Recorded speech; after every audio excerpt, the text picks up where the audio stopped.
So, the economic freedom fighters, is it a party for all South Africans? Or is it a movement really just for some? The answer isn't a simple yes or no. To find it, you've got to look inside their 2024 manifesto. And what's in there is a pretty complex and honestly a radical vision for the entire nation. And the key to understanding who the EFF is really fighting for?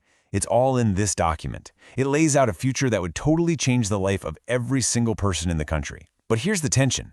Not everyone is invited to the same seat at the table.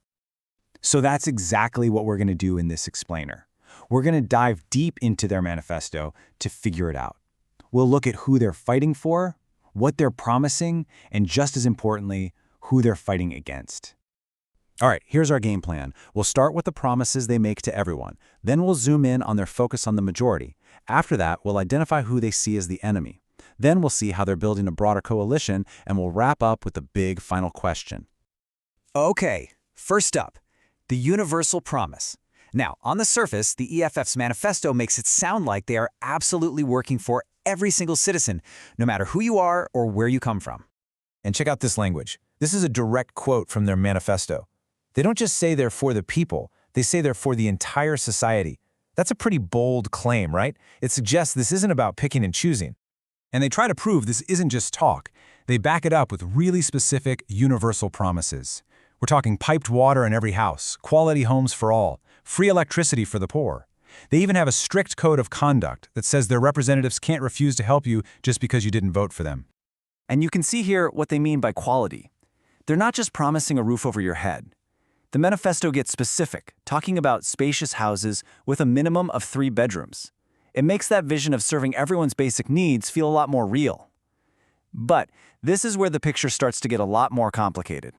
Because this is where the platform gets laser-focused, and our question about being for everyone gets tricky. You see, their vision isn't just about handing out services. It's about a revolutionary reset of some deep historical injustices. Just look at how they define themselves. These are their words. They're not some neutral party trying to keep things ticking along.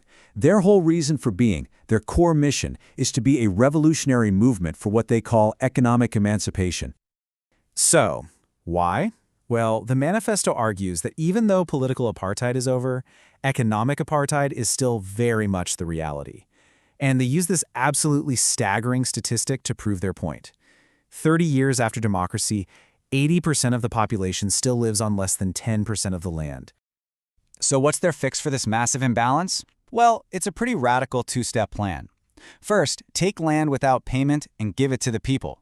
Second, take state control of the biggest industries, like the mines and the banks. Now, if you have a fight for freedom, you also have to have an obstacle, right? An enemy. And the EFF manifesto is not shy at all about naming who it believes is standing in the way of economic liberation for the majority. The manifesto basically frames this whole thing as a huge conflict. On one side, you've got their people, the black majority, and on the other side, the obstacle, what they call white monopoly capital, and the white minority, who they say still control the entire economy. And when they use a term like monopoly capital, this is the kind of thing they're talking about. They see an economic system that's still run by the same minority that benefited from apartheid, with institutions like this just concentrating wealth in the hands of a few. And here is the stat they use to justify that entire view. The manifesto claims that a tiny white minority, just over 7% of the population, holds 90% of the country's wealth. That's the core imbalance they are determined to fix. Which brings us right back to the heart of our question. Based on their own words, if representing white South Africans means protecting the current economic setup and that minority-held wealth, well then the answer is a very clear and unambiguous no. Their whole plan is to radically redistribute those assets. But hold on, the story isn't quite that simple. Because the manifesto also goes out of its way to include specific promises for lots of other groups who feel left out by the current system. So it's not just a simple black and white issue. And what's really fascinating here is how they try to build this wider base. They're pledging 50-50 representation for women everywhere. They explicitly say they affirm and celebrate the LGBTQIA+ community and will protect their rights. And they have actual recruitment targets for people with disabilities. So you see, they're trying to build this broad coalition of the marginalized. Okay, so after digging through all of that, we're back where we started.